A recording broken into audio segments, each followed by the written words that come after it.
পাতুরি তো আমরা অনেক রকমেরই করে থাকি, কিন্তু একদিন হলেও এরকম একটা রুই মাছ দিয়ে পাতুরি করে দেখবেন, আশা করছি ভালো লাগবে। নমস্কার বন্ধুরা, আশা করছি সকলে ভালোই আছেন। বং কিচেন বনানি নতুন একটা রেসিপিতে আপনাদের স্বাগত জানাই। আমি আজকে যে রেসিপিটি করব সেটি রুই মাছ দিয়ে পাতুরি। তার জন্যে আমি 4 পিস রুই মাছ নিয়েছি আর নুন নিয়েছি। তো নুন দিয়ে আর লেবু একটা ভালো করে রসটাকে চিপড়ে নুন দিয়ে আর লেবুটাকে দিয়ে মাছটাকে ভালো করে আগে মাখিয়ে আমি একটা ঢাকনা দিয়ে ঢেকে দেবো, আর দিয়ে দেবো দই ওর মধ্যে। দইটা দিয়ে নুন দিয়ে লেবু দিয়ে ভালো করে ম্যারিনেট করে আমি একটা ঢাকনা দিয়ে ঢেকে রাখবো। ততক্ষণে মাছটা ভালো করে টক, লবণ আর দইয়ের সমস্ত ফ্লেভারগুলো ঢুকে যাবে। এরপরে সমস্তগুলো আমি সুন্দর করে মাখিয়ে নিচ্ছি এপিট উপিট করে মাছগুলোকে। তারপরে আমি একটা ঢাকনা দিয়ে ঢেকে রাখবো। তো আমি এই রেসিপিটা কিভাবে করব শেষ পর্যন্ত না দেখলে বুঝতে পারবেন না। এরপর একটা মিক্সিং জার নিলাম, তার মধ্যে লবণ, কাঁচা লঙ্কা, সাদা সর্ষে, কালো সর্ষে প্রথমে একটা শুকনোভাবে আমি মিক্স করে নিলাম। তারপরে আবার আমি একটু জল দিয়ে দিলাম। জল দিয়ে তারপর আবার আমি একটা মিহি পেস্ট করে নেব।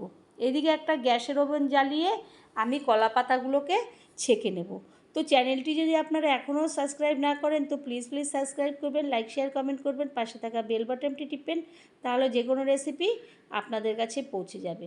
এরপরে 4টে কলা পাতা আমি ভালো করে এপিট উপিট করে ছেঁকে নেব, তাহলে কলা পাতাগুলো নরম হয়ে যাবে। এরপরে ততক্ষণ মাছটাকে আমি প্রায় 45 মিনিট মতন ঢেকে রেখেছিলাম। তো আমি মাছটাকে এরপর তুলব। তারপরে আমি ওর মধ্যে সর্ষের যে সাদা, কালো, কাঁচা লঙ্কা এগুলো দিয়ে সর্ষে পেস্ট করেছিলাম সেটা দেব, আর দিয়ে দেব লবণ, হলুদের গুঁড়ো, লঙ্কার গুঁড়ো। তা দিয়ে এরপরে আমি ভালো করে এটাকে আর দিয়ে দেব সর্ষের তেল। তারপরে হাত দিয়ে ভালো করে আমি কষলে কষলে এগুলোকে সমস্ত মশলাগুলোকে মাছের গায়ে লাগিয়ে দেব, আর সমস্তগুলোকে সুন্দরভাবে আমি মাখিয়ে আবারও একটা ঢাকনা দিয়ে ঢেকে কিছুক্ষণ রেখে দেব, তাতে মশলাগুলো তার মধ্যে দই দেওয়া আছে, তারপরে লেবু দেওয়া আছে, সমস্তগুলোই একবারে ঢুকে যাবে, সুন্দরভাবে মাছটা নরম হয়ে যাবে। তো আমি এইভাবে দিয়ে সমস্ত কিছু আবার আমি ঢেকে দেব।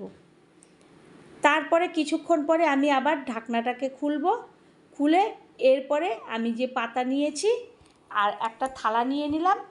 থালাটার মধ্যে আমি পাতাগুলোকে সাজিয়ে নেব। একটা পাতা প্রথমে সাজিয়ে নেব, উল্টো পিঠটা নিয়ে নেব, তাহলে আমার মুড়তে সুবিধা হবে আর পাতাটাও ছিঁড়বে না। তারপরে একটা মাছ দিয়ে দিলাম, তারপরে গ্রেভিগুলোকে দিয়ে দিলাম সমস্ত।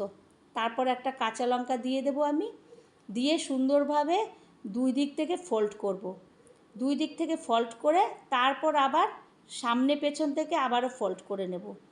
এইভাবে আমি মুড়ে তারপরে একটা সুতো দিয়ে আমি বেঁধে নেব। যেইভাবে পাতুরি করে সেইভাবেই আমি করছি। তো সুতোটাতে দিয়ে আমি ভালো করে সুন্দরভাবে গিঁট দিয়ে আমি সুতোটাকে বেঁধে দেব, তাহলে টাইট মতন হয়ে যাবে। এরপরে আমি এইভাবে সমস্ত কটা যে কটা মাছ আছে সেই কটাকে আমি এইভাবে পাতুরি মতন কলা পাতায় নিয়ে নিলাম।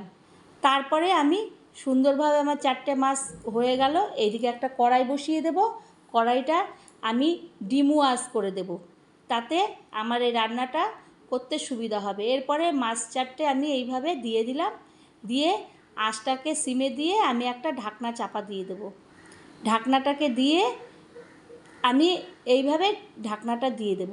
তো বন্ধুরা, যেদিন ঝোল বা অন্য কিছু কালিয়া খেতে ইচ্ছে না করবে সেদিন একবার হলেও এরকম একটা পাতুরি করে নেবেন, দেখবেন আপনাদের পুরো ভাতটা এটা দিয়ে খেতে পারবেন। তারপরে কিছুক্ষণ পরে আমি ঢাকনাটাকে খুলে এবার খুন্তি দিয়ে পেছনেরটা সামনে দেব, সামনেরটা পেছনে দিয়ে উল্টে পাল্টে দেব। তখন দেখব একটু একটু পোড়া পোড়া হয়ে গেছে। এইভাবে আমি উল্টা দেব খুন্তিটা দিয়ে সমস্তটা, এইভাবে উল্টে পাল্টে দিয়ে আবারও আমি একটা ঢাকনা দিয়ে ঢাকা দিয়ে দেব।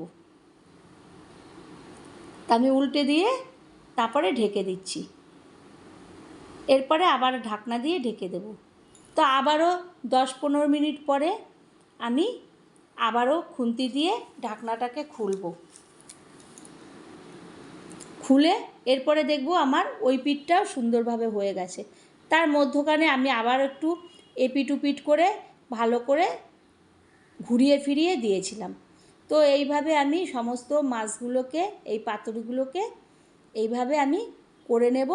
তারপরে যেই থালাটা ঢাকা ছিল সেই ঢাকাটা দিয়ে ওই ঢাকার মধ্যেই আমি উল্টে পাল্টে আমি খুন্তি দিয়ে ভালো করে মাছটাকে তুলে নেব। এইভাবে সমস্তটা আমি তুলে নেব। তো যেদিন কোনো কিছু থাকবে না, খেতে ইচ্ছে করবে না, সেদিন এইরকম একটা পাতুরি করে নেবেন, দেখবেন খেতে খুবই ভালো লাগবে। শুকনো হবে কিন্তু খুবই পুরো ভাতটা আপনি এই পাতুরি দিয়েই খেয়ে নিতে পারবেন, এই রকম রুই পাতুরি। এরপরে আমি সমস্তটা কড়াই থেকে খুন্তির সাহায্যে ভালো করে আমি তুলে নেব।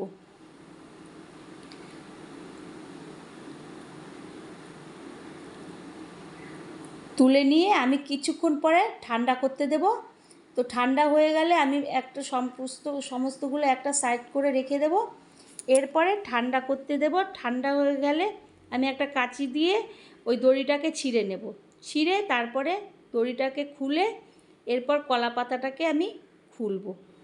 কলা পাতাটা খুললে দেখব একটা সুন্দর ফ্লেভার বেরোচ্ছে, আর মাছটাও আমার সুন্দরভাবে সেট হয়ে গেছে, আর সুন্দরভাবে মাছটা হয়ে গেছে। তা এই রুই পাতুরিটা যদি ভালো লেগে থাকে বাড়িতে একবার হলেও করবেন, সকলকে খাওয়াবেন, আপনিও খাবেন। আশা করছি ভালো লাগবে। আর আবারও কোনো একটা ভিডিওতে আপনাদের সঙ্গে দেখা হবে। ততক্ষণের জন্য ভালো থাকবেন, সুস্থ থাকবেন। ধন্যবাদ।